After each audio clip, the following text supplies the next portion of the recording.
The city speaks in color. And if you pay attention, it'll tell you exactly how it feels.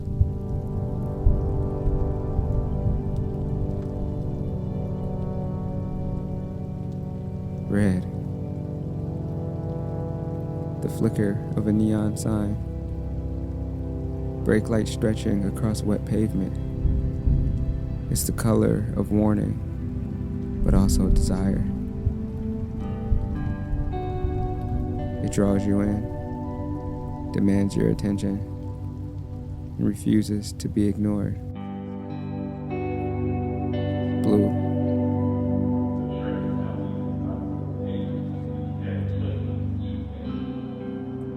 Cool, controlled,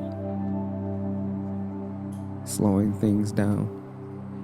It lingers in quiet corners, in the reflections of glass towers and the endless sky above them.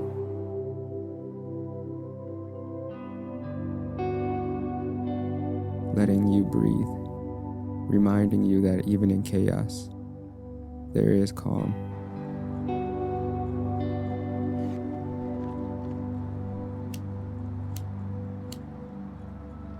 Pushing and pulling, and in between, we exist. Moving through this endless contrast, feeling it, living it.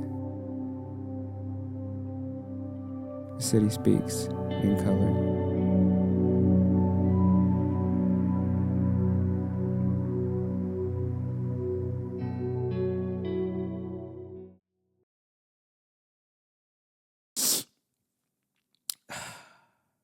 I'm not feeling so hot. So you know what that means. Soup. But not no ordinary soup.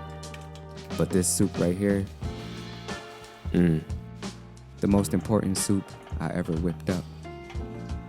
And even though I can hardly eat, everyone here should enjoy it with me, because I've been making videos for a very long time, and none of this would have been possible without all of you. So with that being said, y'all did that. Thank you. Thank you for 500K. I'm truly thankful and grateful. Here's to 500 more.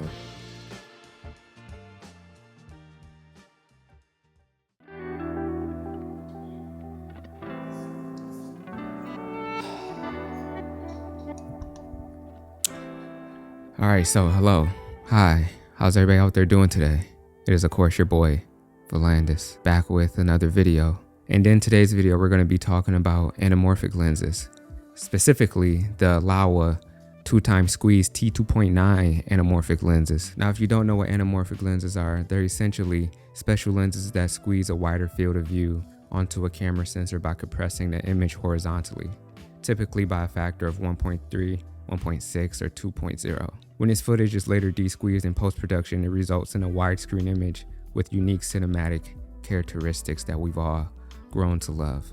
Now, real quick, I'm gonna speak candidly about my experience with anamorphic lenses and just how I feel about anamorphic lenses. Now, disclaimer, I do definitely love and enjoy anamorphic lenses and the look of anamorphic lenses. Some of my favorite movies ever and some of my favorite directors almost exclusively use anamorphic lenses for their films. And I just love the look of anamorphic, and I love the things that you can do, and just like the very special and unique characteristics that anamorphic lenses produce. But I will say that me personally, and in my experience of using anamorphic lenses, I don't typically gravitate towards using them because my experience in using them isn't something that I'm truly comfortable with. It's also not how I typically approach filmmaking, because it's not how I see life or the things that I create within my films. So for that reason, I kind of gravitate towards using spherical lenses more in my day-to-day and just for the things that I want to create. But again, that's not to say that anamorphic lenses are bad or that they're not good. It's just for me personally, when I think about the work I'm creating and the things that I want to do,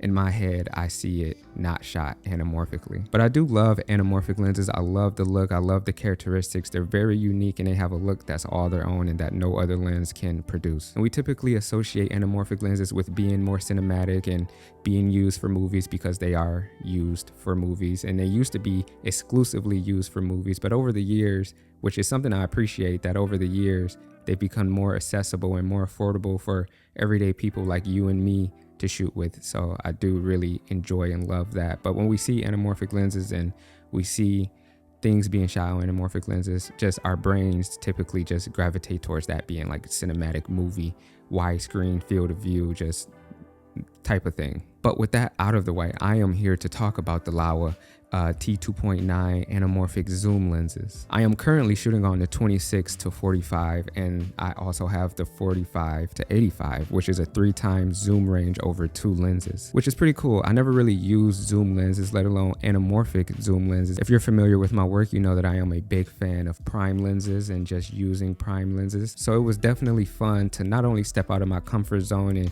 kind of create something that I'm not used to creating with anamorphic lenses, but also using zoom lenses, because I normally just add digital zooms when I create my work. But it was nice to be able to just zoom in and create these looks in camera without having to use the digital zoom. Now these lenses are also for Super 35 cameras. I didn't shoot this on a Super 35 camera. I shot it on the FX3, which is a full frame camera. The best sensor size for that would have been like a 4x3 or 6x5 aspect ratio, because it would have maximized the use of the full sensor without excessive cropping. Because these sensors are designed to properly de-squeeze 2x anamorphic footage into 239x1 or 266x1. So technically speaking, a better camera to have used for this would have been like the Arri Alexa or the Red Komodo, or even some Blackmagic cameras have the sensors that could, support these lenses and be able to be used at their full capabilities. Now, before we continue on, let's stop and thank the sponsor of this video, which is Audio. So finding the right music for your video shouldn't take longer than editing the video itself, and that's where Audio comes in. With LinkMatch AI, Audio flips the script. Just drop a link to your video and it instantly analyzes the tone, pacing, and emotion, and then serves up the perfect tracks. It's like having a music supervisor built into your workflow. And if you're stuck in that endless scroll, meet Hans, an AI-powered music assistant. You can just tell Hans what you're looking for: moody synth with a slow burn, or upbeat lo-fi for a city montage. And it'll pull curated tracks that fit exactly what you have in mind. Whether you're scoring a short film, a YouTube video, or a brand campaign, Audio gives you an unlimited access to a massive library of music and sound effects, all royalty-free and all world class. I use Audio myself, and honestly, it saves me hours every week. So if you're tired of settling for the almost right music, level up your sound game with Audio. Click the link in my bio and use code VOLANDIS at checkout for 70% off your first year of Audio Pro. And thank you, Audio, for sponsoring this video.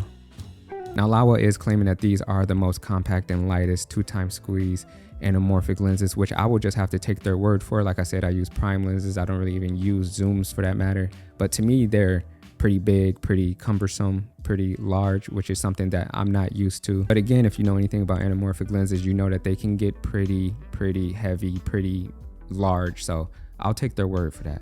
They also have a constant T2.9 aperture across the zoom range. Also a parfocal design, and I think those two things compared together made using these lenses so much fun. Because since they have a parfocal design, you don't have to worry about refocusing every time you zoom in or zoom out. Also love that the aperture stays the same throughout the zoom range as well, which is amazing because you can zoom in and zoom out and keep the same focus, keep the same aperture, which makes using these lenses as a solo creator and solo filmmaker that much easier. But I have realized that using anamorphic lenses kind of by yourself can become a task when it comes to focusing. With this, zooming and setting up compositions, it just takes a little bit more time, for me at least. So using these lenses have made that stuff a little bit easier, in my opinion. These lenses are also super sharp at T2.9. I think all the apertures looked really good. You know that with anamorphic lenses, the look of an anamorphic can be overwhelming, and sometimes that look can probably get in the way of creating something, which nobody wants. But I feel like these lenses do a good job at containing that anamorphic look and still giving you that look at the same time without it being overbearing or too much in your face,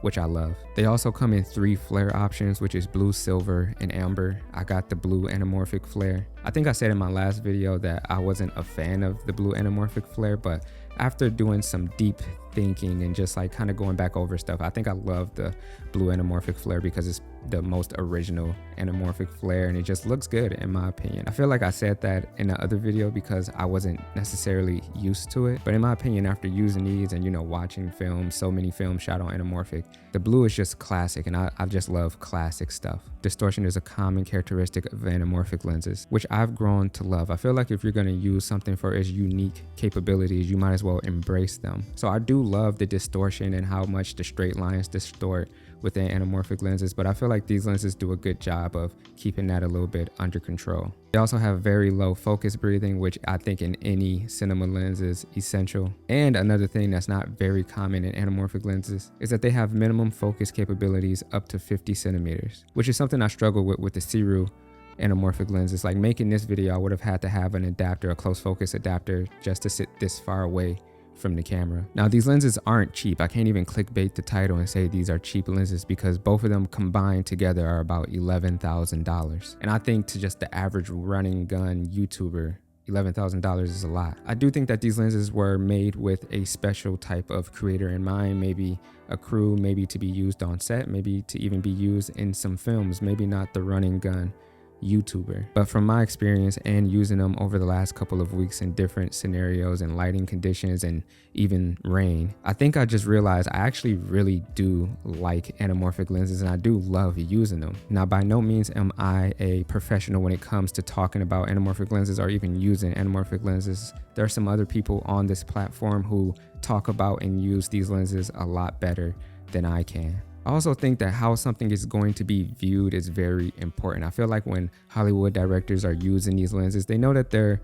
films are going to be viewed in a controlled environment, hence a movie theater. So you can control a bunch of stuff, and at some point maybe it won't be viewed in a movie theater, but for the initial release, you know that people are going to see it the way that you intended them to see it. Now for me, I make videos on YouTube, so I never know if someone's going to be at work watching this, watching it on their laptop, watching it on their phone, on their TV. I never know how my videos are going to be viewed. So a lot of the times I approach making these videos in a way that's enjoyable for everyone, which is why I also love shooting 4x3. I think 4x3, outside of the other reasons that I love it, I think it looks good across all platforms. So yeah, these are the Laowa anamorphic lenses, 2x squeeze T2.9 zoom anamorphic lenses, and I think they're great. Can I really recommend them to you guys?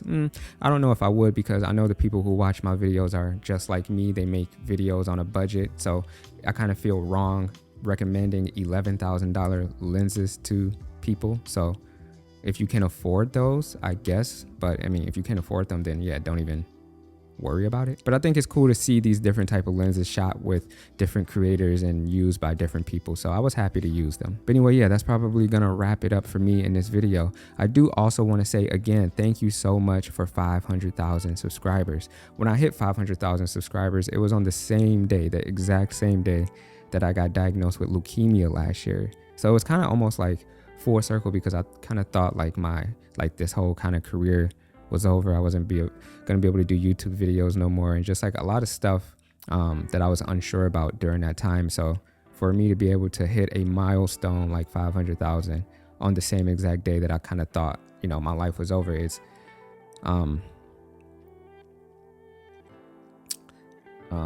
just amazing. I think everybody who tunes in to these videos, it means a lot to me, and I don't take any of it for granted. So thank you again for being here and supporting me. Yeah, with that being said, since I'm getting emotional, I'm gonna get out of here. I'm gonna do shit. If you're not subscribed to the channel, subscribe. If you're like the video, ring the bell, all that stuff. So yeah, with that being said, I'm gonna get out of here. I'm gonna go do some shit. You know the vibes, man. Let's get it.